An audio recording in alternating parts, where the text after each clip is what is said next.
Tapi ingat, punya ilmu saja tidak cukup, perlu adanya ketakwaan. Ketakwaan inilah yang mendorong manusia, yang menjadi kekuatan manusia mengamalkan ilmunya. Woi, kau nih, awak santri, ngapo ini jarang ke masjid? Kalau tidak ada takwa, sekalipun santri tidak bakal ke masjid.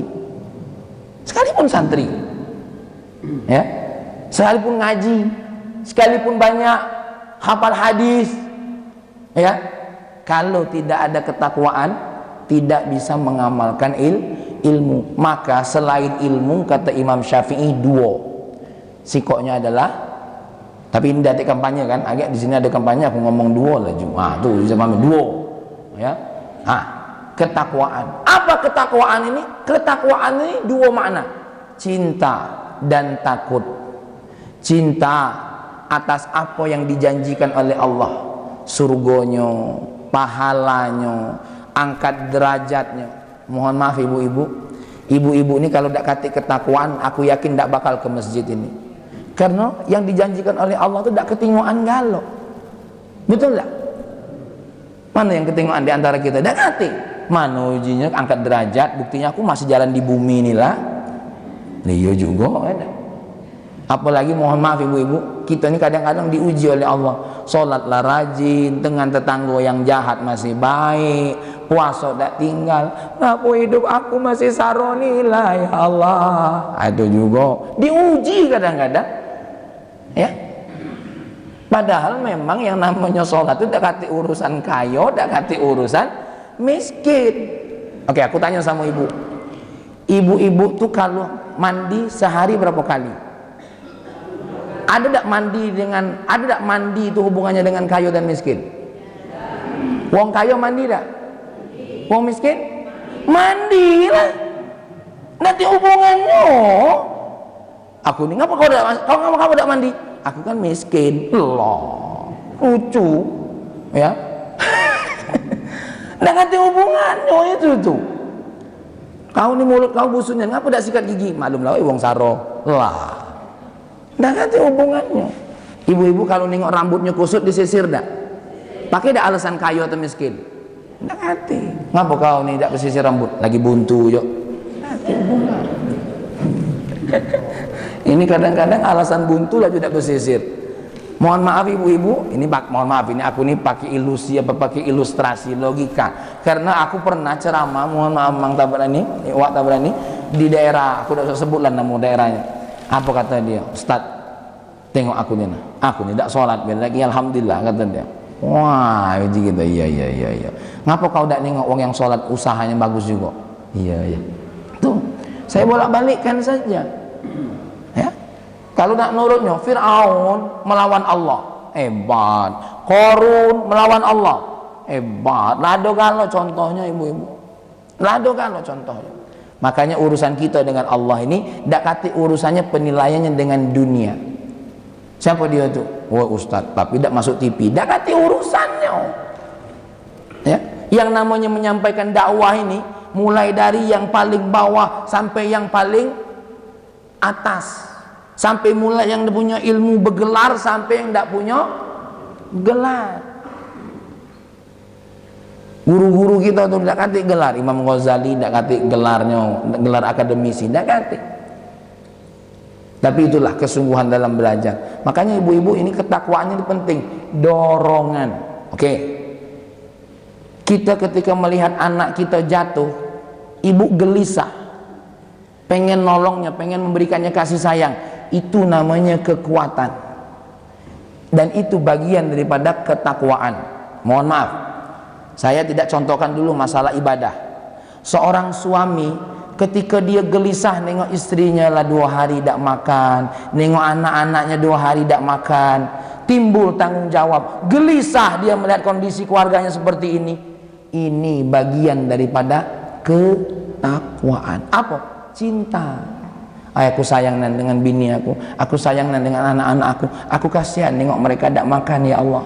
Mohon maaf ibu-ibu, kalau ada suami yang sengaja ninggalin keluarganya, berarti makna salah satu daripada cintanya tidak kati lagi. Apalagi berita terbaru masuk TV, seorang anak menggal kepala ayahnya itu di Lampung. Nah, ini. Itu menggal kepala, yang menggal rasa, yang menggal hati, wah, tidak masuk berita itu. Sudah berapa banyak anak-anak yang menyakiti perasaan ibunya tidak masuk berita, tidak ketengokan. Yang masuk berita tuh menggal kepala, ya. Sebelum ini pun, wah, wong tua mati, ibunya mati, bapaknya mati. Siapa yang bunuh? Bukan tetangganya, anaknya dewe. Nah, ini kadang-kadang kita tidak bisa nyalahkan anaknya baik. Kita orang tua bertanya, kira-kira kita sudah belum mempersiapkan mereka? Jangankan cinta kepada Allah, kalau tidak kata takwa, cinta kepada orang yang berjasa kepada dirinya saja tidak akan mungkin. Jangankan nak bertakwa kepada Allah, Bu, mohon maaf ini, jangankan nak apa?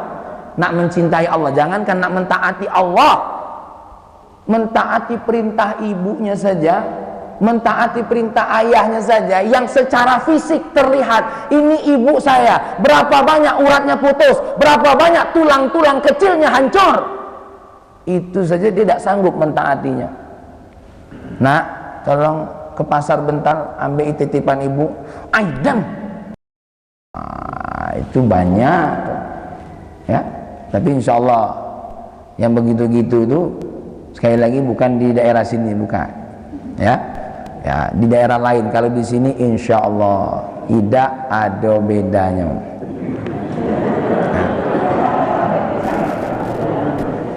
Ya. Nah, ini Fahmi ingatkan. Ini ketakwaan. Ini makna cinta ini. Karena sesuatu itu pasti ada dorongan cintanya.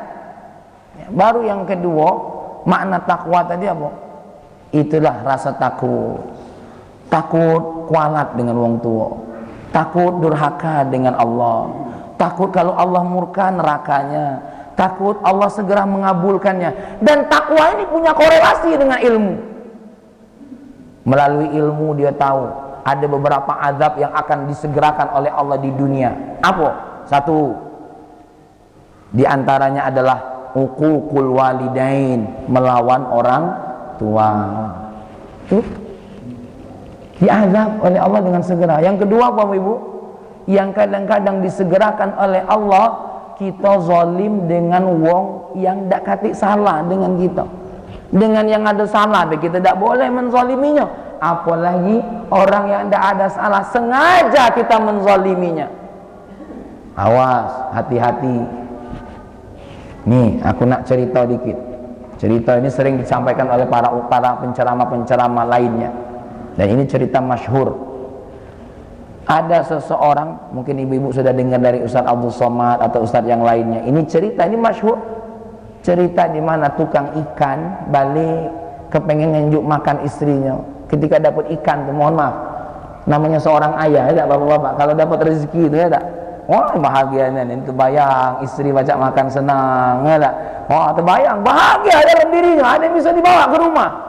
Kadang-kadang sebagai seorang suami ini sedih, apa yang nak dibawanya yang balik dari pasar nih, berpikir-pikir kadang-kadang ketika seorang istri bilang, Kak, minggu depan kita main tempat mertua, itu orang tua mikir, mau apa lah, ini kan ada mau tai gigi lah, ya Allah, ya. Terpikir itu oleh seorang suami, seorang menantu itu, terpikir nak mawa apa ini ke mertua nih, ya tak?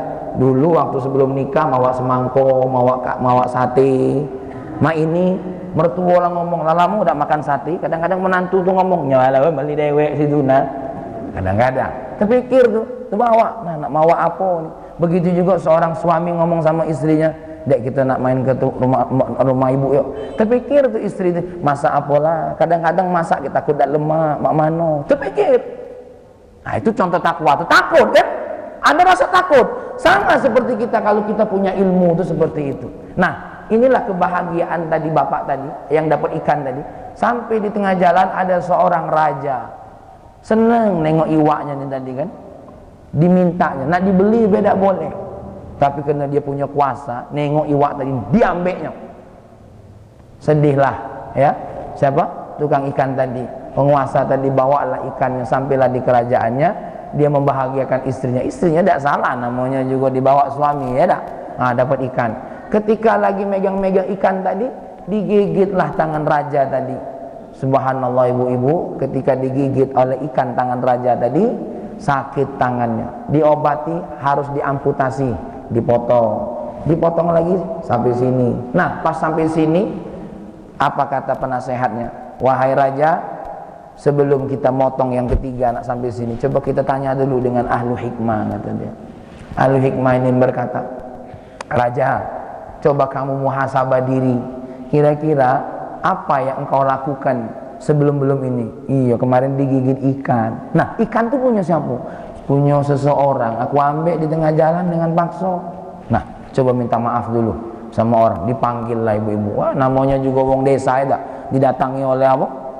Wong didatangi oleh tentara, oleh wong yang berseragam, ngeri dia. Ada apa ini? Tak tahunya raja ini nak ngolok. Itulah raja Melasaro nak ngolok biasanya, tapi bukan raja di sini, raja zaman dulu. Kalau raja zaman ini lebih parah. Ya, ini nak ngolok dia nih. Saya nih sakit gara-gara digigit oleh gigi ikan kau tuh. Nah, aku tuh nak nanya, waktu kemarin aku paksa ikanmu aku ambil, apa yang kau doakan? Ya Allah, aku berdoa cuma satu doa. Ya Allah, seorang penguasa sudah menunjukkan kuasanya, tunjukkan kuasamu ya Allah bagi penguasa yang menunjukkan kuasanya. Doanya siko ibu-ibu. Makanya kita nih hati-hati kalau nak zalimi wong, ya, hati-hati kalau nak manjangkan tanah, hati-hati itu mikir. Hati-hati kalau kita nak ngambil hak wong, hati-hati. Hati-hati ini yang sudah ngeker-ngeker sertifikat tanah mertua tuh, hati-hati. Lah ngeker ya dah. Bahkan lah diperhitungkan, wah mak aku ini menurut dokter 5 hari lagi meninggal. Wah, hati-hati. Ya, hati-hati. Karena ini mohon maaf ibu, orang yang tidak punya rasa takut, dia tidak takut dosa, dia tidak takut murka Allah. Dan tidak jarang kalau kita ingati dia dengan sombongnya lantang. Kendak aku nak sholat nak ida, nak puasa nak ida, nak berdosa nak ida, kendak aku, urusan aku. Nah, kapanlah sudah sombong seperti ini, batarul haq. Salah satu efek buruk dari sombong itu apa ibu-ibu? Batarul haq, menolak kebenaran. Makanya Fahmi mengingatkan nih, kita ini harus punya ilmu, harus punya takwa. Takwa sebagai kekuatan kita karena rasa cinta dengan janji Allah. Yang kedua, rasa takut dengan ancaman Allah. Mohon maaf.